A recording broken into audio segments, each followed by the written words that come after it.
By the summer of 1973, a biting cynicism was seeping into America's psyche.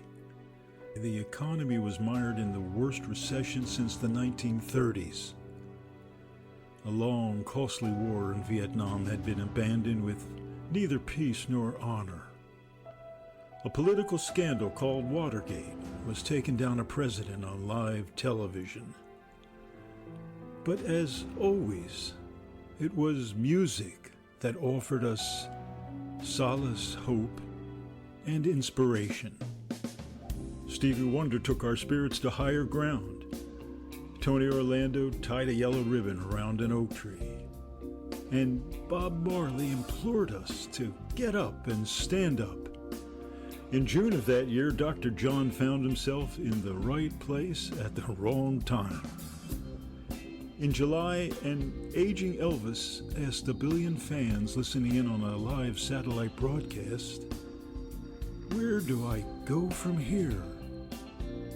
And in August, Gladys Knight and the Pips offered us safe passage to a simpler place and time on a midnight train to Georgia.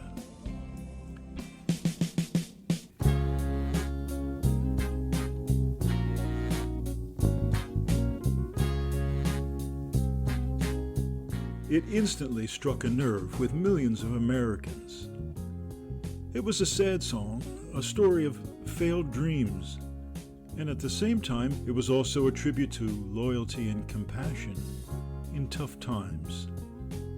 This year marks the 50th anniversary of one of the greatest records of all time, a record that stands up today musically and emotionally just as effectively as it did in 1973. We're now going to tell you the story of how that magic was made. Better yet, we'll let the music makers themselves tell you this amazing tale. And we'll start, of all places, in Hillsborough, New Jersey. It was one of those sweltering, humid, hot summer nights in 1973. Tony Camillo was lying in bed. He was staring up at the ceiling, thinking and rethinking about the instrumental arrangement he had just composed and recorded for Midnight Train to Georgia. He was replaying it over and over in his head, scrutinizing every track from the rhythm section, each of the three guitars, the bass, the piano, the organ, the drums. He liked what he had created, but Gladys Knight said it just didn't have the feel she was looking for. She told Tony she wanted something more down home, something with a little more ride. You can tell when there's a little something special about a song, and we worked on this song like crazy. We knew what we wanted, and we just hadn't gotten it yet. Slowly, Tony was coming to the realization that Gladys might be right. Years later, he would admit it just didn't have the magic. That version of Midnight Train would not see the light of day. Here's an excerpt from that studio recording. This has never been heard beyond the small group of those involved. Midnight Train to Georgia, take one, y'all.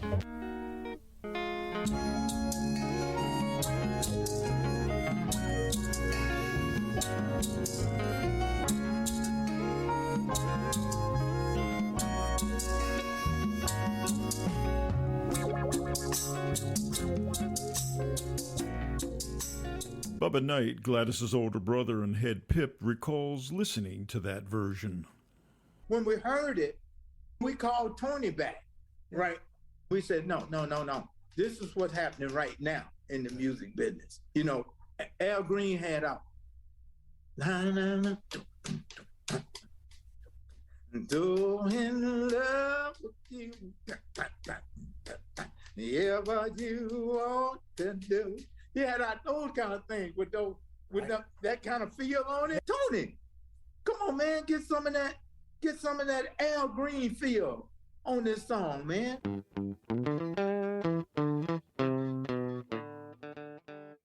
In the late 60s and early 70s, Tony and Gladys have both worked at Motown Records, but their paths never crossed. Tony was a freelancer. He created arrangements for the likes of Stevie Wonder and Diana Ross. Gladys was there under a 7-year exclusive contract. While Gladys was considered by many as the best female singer there, she and the Pips were relegated to Berry Gordy's B team from day one.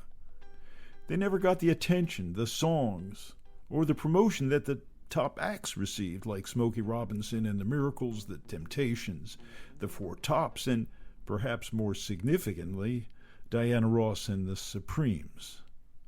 The truth of the matter is, Gladys never wanted to sign with Motown in the first place. I ain't want to go.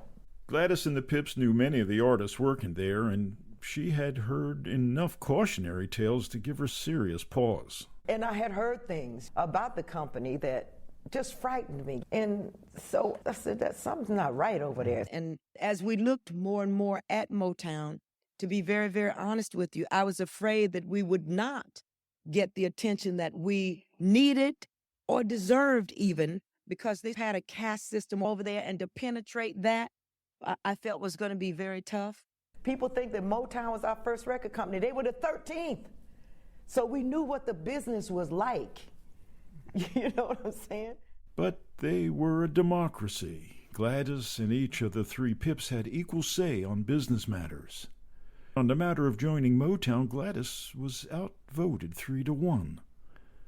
They signed with Motown in 1966. And I was right in everything that I said. All the drama over there, and eventually we got to be known as the Troublemakers because we brought all of our experience with us. We were like rebels. And then their artists started looking to us for counsel. I said, how you gonna have a manager, and your manager is the same people that got the record company, and if your record ain't doing good, your manager can't go over there and tell them because they the same people. What they gonna do, slap themselves? You know. I said, what's up with that? They never thought about these things and never understood these things. And the ones that were doing well, they didn't want to know. But you had a whole roster full of people that were over there just barely making it. And it was just unbalanced to me. By 1972, Gladys and Bubba were about to reach their last nerve. Ron Weisner, a former Buddha Records executive who would later manage Gladys, tells us what happened next. Then Gladys and the Pips are having terrible times with Motown. It was going to be an explosive tell-all lawsuit because they were stiffing them, and they weren't going to renew the deal, and they wanted out, and they were very vocal about it. And Motown was trying to keep it quiet. Gladys and the Pips turned down an offer for a new deal with Motown and signed up with an unknown but very eager independent label called Buddha Records. They ultimately filed and settled their Motown lawsuit in 1975.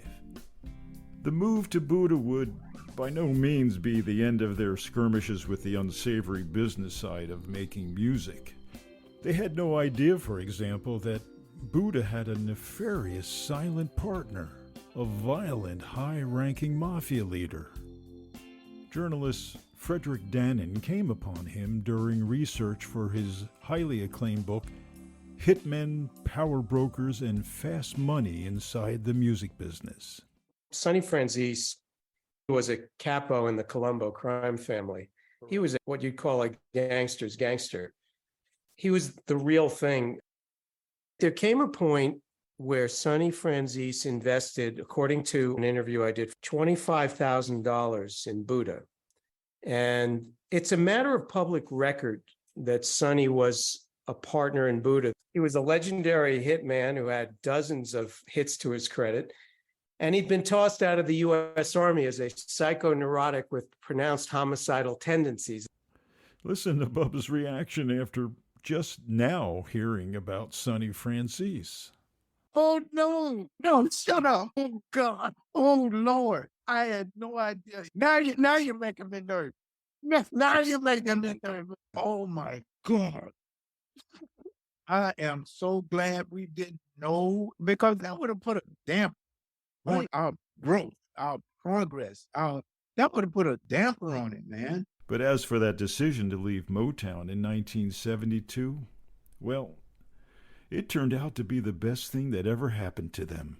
When she walked out of Motown for the last time, Gladys carried with her a demo from an obscure country singer named Jim Weatherly. The song was called Midnight Plane to Houston. And she's leaving on the midnight plane to Houston, going back to a simpler place and time. I'll be with her. That plane to Houston would become a train to Georgia. We found this great writer by the name of Jim Weatherly, Yeah. who just fit us like a glove. And he was a country writer. And I'm a great lover of country music. Nobody tells a story, in my opinion, like a country singer or writer or producer. I mean, it's just so raw. So yes, we had music before, and our great record success, as great or greater, came after we left Motown. A year earlier, Tony had also turned down an exclusive contract with Motown. He then turned down a similar offer from the legendary songwriting recording team of Holland Dozier Holland. Tony had other ideas for his future. He was building a recording studio in the basement of his home in Hillsborough, New Jersey. He was also putting together a team of unheralded but extremely talented musicians. He wanted to create his own sound, his own hit records. But let's pause here for just a moment and go back to the 1930s in Somerville, New Jersey, when Tony was a young boy. A life in music was calling him at a tender age. Tony is no longer with us, but here's an excerpt of a never-heard-before 2010 interview. When I was a kid in grade school, Mrs. Francis was my music teacher, and she used to take me everywhere to sing for people. I used to make people cry. I had that little boy soprano voice, right? There was a trumpet around the house that my brothers and sisters had tried to play, but nobody stuck with it. When I picked it up, it became a habit. When I was still in grade school, I started to listen to music on the radio or get a record. And I used to sit down and try to figure out, well, what's the trumpet playing? What is the saxophone playing? And I would write it down. And that was my entree into the arranging field. I was 12 years old, and I played with a man and his wife. She played the piano and he played the trombone. He used to take his teeth out when he played the trombone. She used to sing facing the wall in this operatic voice, and it was a gig. And I used to make $5, $10, $12. Bring it home, put it on my mother's dresser drawer. I followed what seemed to be instinctive. I followed a music path, went through school, went through college, and I went to music school. I got a scholarship in music, and scholarships all the way through. And it was all about music. I went to Juilliard, studied with Bill Vacchiano with the New York Philharmonic. I did composition, got my PhD in composition. That PhD was from Columbia University, where he studied under the tutelage of Leonard Bernstein. By 1957, Tony was married with 2 young daughters, and he bought a home in Hillsborough, New Jersey. For the sake of stability, he scaled back on his gigs and began teaching music in a local high school. But playing it safe was not Tony's style. It was an interesting process, the whole idea. I wound up being a teacher.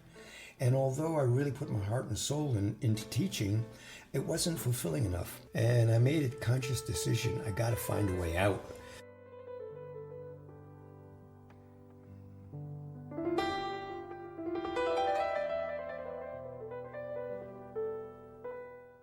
So I started to bang on doors in New York City in my spare time, saying, let me arrange something for you. I'll do it free. And finally somebody said, okay, and they gave me a job. And they were happy. And from that, I just started to get all kind of jobs as an arranger. I started making more money than I believed I could ever make. So one thing led to another, and I wound up going to Motown.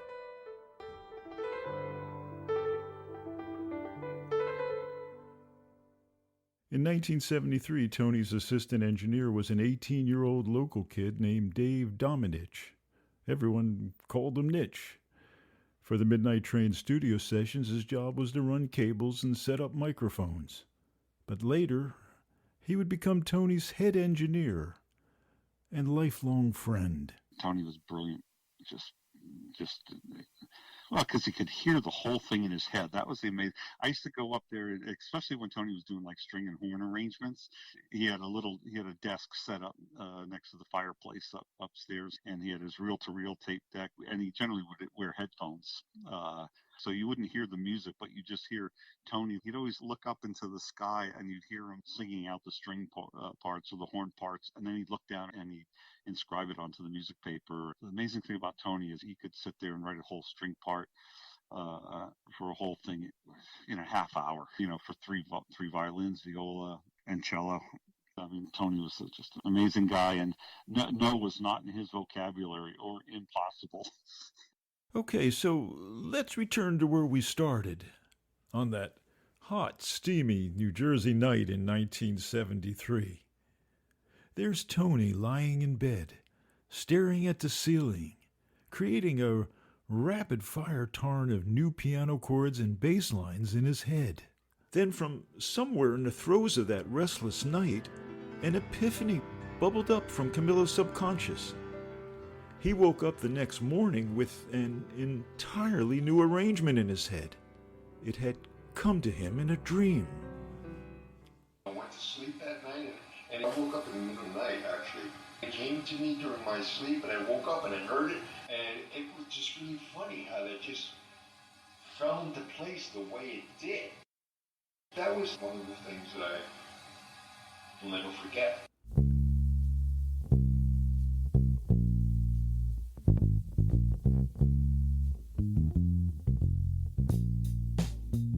When Tony woke up the next morning, the new arrangement was still there in his head, clear as a bell.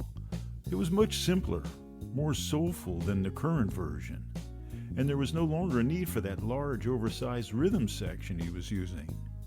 So he only summoned his three go-to Jersey boys, bass player Bob Babbitt, guitarist Jeff Mironoff, and drummer Andrew Smith. Tony would play electric piano himself. It would be a quick day, he promised, and he would pay them each $50 in cash.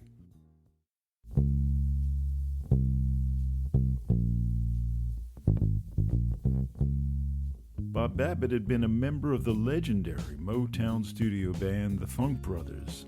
Tony had worked with him in Detroit and convinced him to move to New Jersey and work for him. Then, fellow Funk brother, drummer Andrew Smith, decided to move to New Jersey as well. Bob Babbitt is also no longer with us, but listen to this never-before-heard phone interview that he did in 2010. Tony was always saying to me, well, if you ever think about moving to the East Coast, come on over. So what happened was Tony opened that studio up, and we decided to make the move up there because Motown was slowly moving to California, and key people were leaving.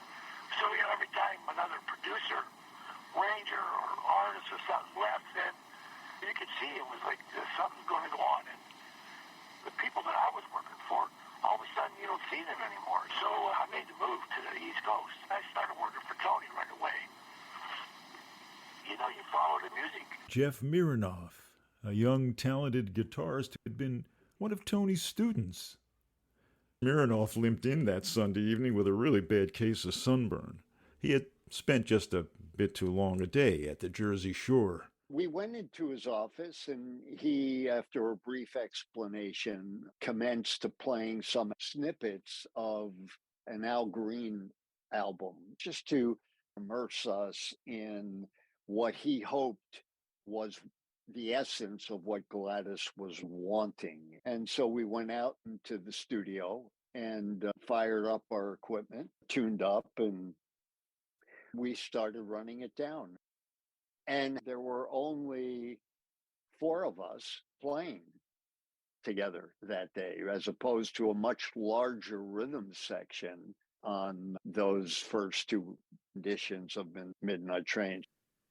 This was a much more intimate and simpler approach right from the jump.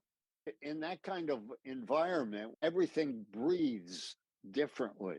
The musical parts interact differently and they speak differently. Tony had trained all of us to know what he meant and not necessarily be locked into any literal interpretation of what he wrote. So it was always use it as a beginning point to do your thing. And heavy emphasis on the do your thing. He was all about letting it happen, wanting you to get involved at the level of feeling, at the level of intellect, at the level of what do you have to say about this sequence of chords? Because he had learned that the best turnout was going to come from letting that rhythm section have at it in their own unique way. It was just one of those things that comes of its own. I remember it coming together very fast, one or two takes, and that was it. Let's listen to a short excerpt.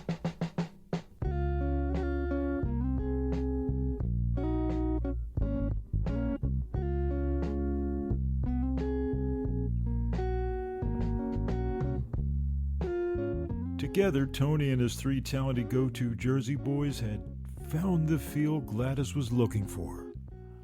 When it came to the R&B or the funk, it's about the players and what their contribution is and how they put that stuff together. Because the bass line and the guitar parts and the drummer, they lay a foundation, and it gives the song its life in a whole different way. So once they gave me that, I then could do whatever I do, not get in their way, but add to that. Now that was back in Camillo's wheelhouse. The first thing he added was a dynamic horn section.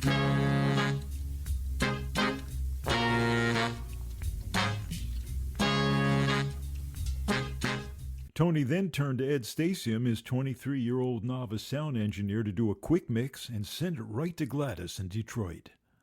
I was sitting in the engineer's chair, green as could be. I had an idea, but I was green. I couldn't read music. I was just a guitar player.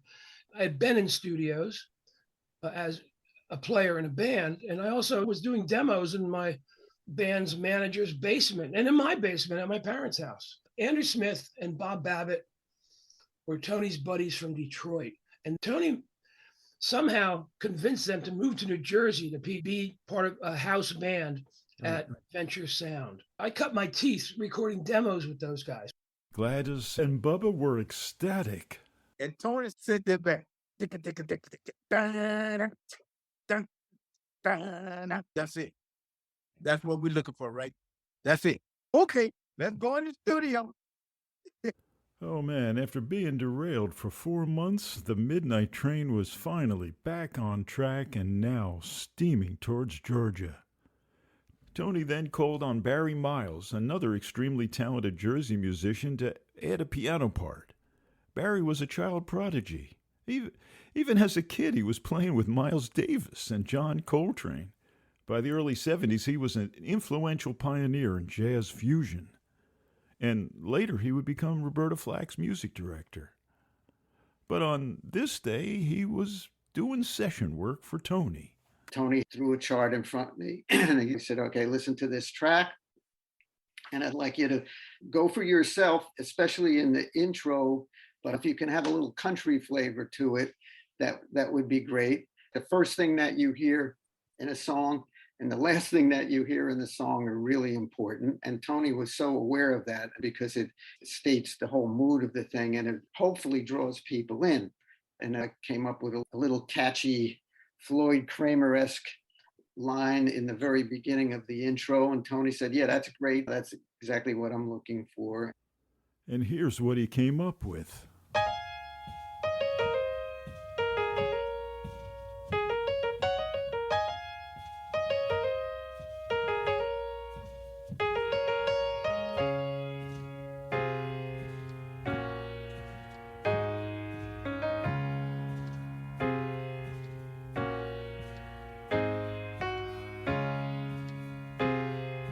Then he sweetened it with strings.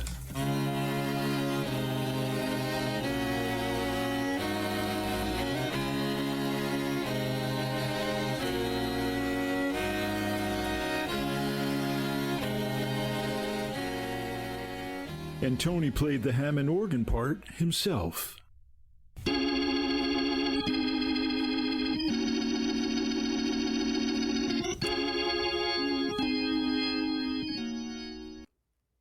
Camillo and Stasium immediately flew off to Detroit in a major rainstorm.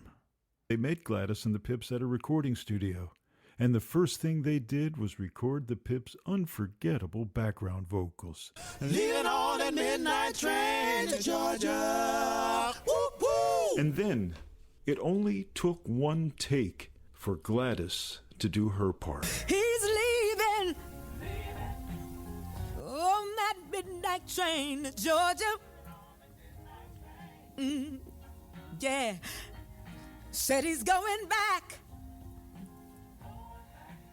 to a simpler place and time.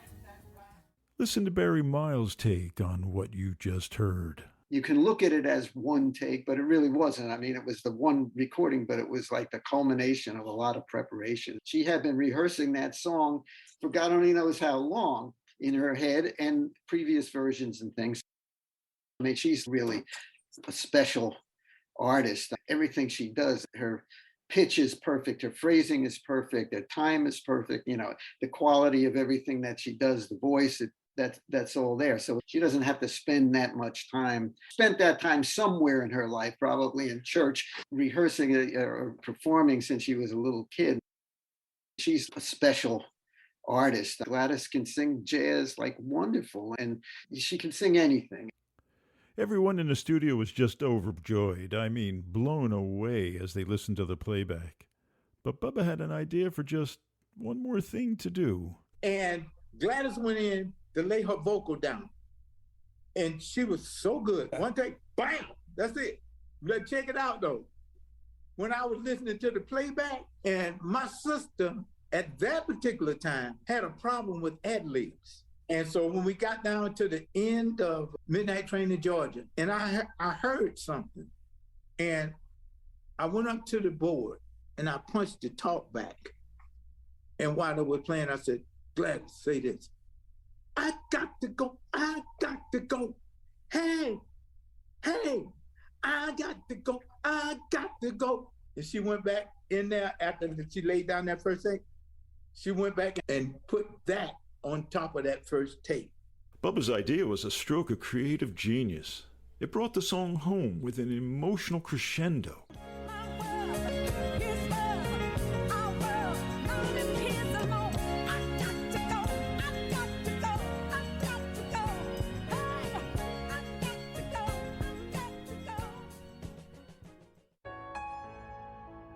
From talent, commitment, and collaboration, a masterpiece had been created. A divergent group of extremely talented people had come together, reached down deep, and created magic. The whole was much, much more than the sum of its parts. Ron Weisner, a former Buddha Records executive who would later manage Gladys, watched it all unfold. Gladys was very interesting. If she liked something, you can just see and feel her. There was a whole different level of her enjoyment, and there was a different edge that came out. Nitch, the 18-year-old assistant engineer, recalls the day Stasium returned from the Detroit vocal session and started working on the final mix. I specifically remember this like if it was yesterday. I was down the studio and Ed came in and put the tape up, and we're listening to the vocals and just looking at each other like, this is ridiculously good.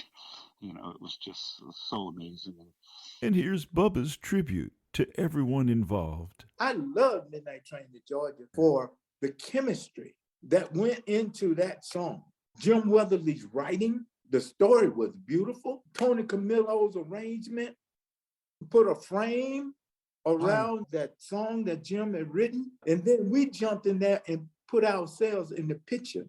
It was a Mona Lisa, buddy. Listen to what Tony was doing on there. Yeah. Listen to what my sister was doing. And the Pips bouncing off. And the musicians, Bob Babbitt and all of those guys in the studio, you could feel them. It's about that feeling, man. It's about the chemistry and the combination of all of those people that was involved. No person involved in that particular record was minuscule. No. Nobody was small. And here's how Ron Weisner puts it. The great thing about that collaboration, and that's an important word from my standpoint, is that if she respected somebody, she would collaborate. And it's a different mindset today. It's a different animal. But that's why these magic things happen. And happen it did.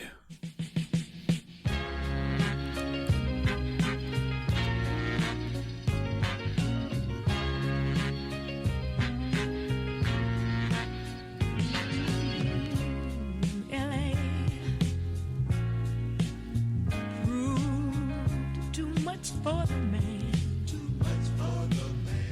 He couldn't make it, so he's leaving the life he's come to know.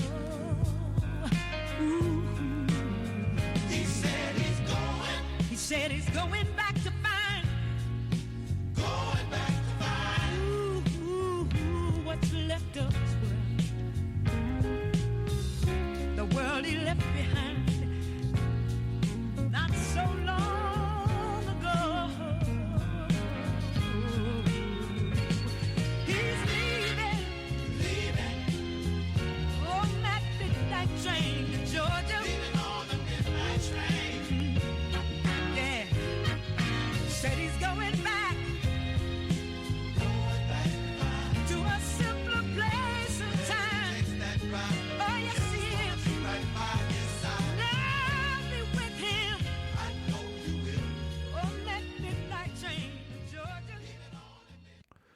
The song became a huge international hit. It would earn Gladys Knight and the Pips their first Grammy, and it launched the group into a whole new orbit. It secured them a lofty place in the history of American pop music. Here's what Barry Miles had to say. This song had a whole aura to it. It's timeless and ageless, and it stands unto itself. I think you'll enjoy this. Let's go back to a quick moment in 1951 when Gladys was just a little girl. This little 8-year-old child prodigy gained national recognition by winning top honors on Ted Mack's original Amateur Hour. That would be the equivalent of today's Star Search. She was, by the way, the only African-American contestant. And yet we're not so young to know this love will last the years may go, and then someday they may recall. We were not too young.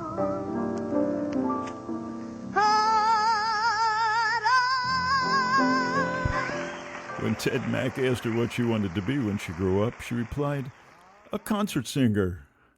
Now at age 79, thank God, Gladys Knight is still touring and living that childhood dream. Her voice remains strong and vibrant, and she still gets a standing ovation each time she closes her show with a spirited delivery of Midnight Train to Georgia.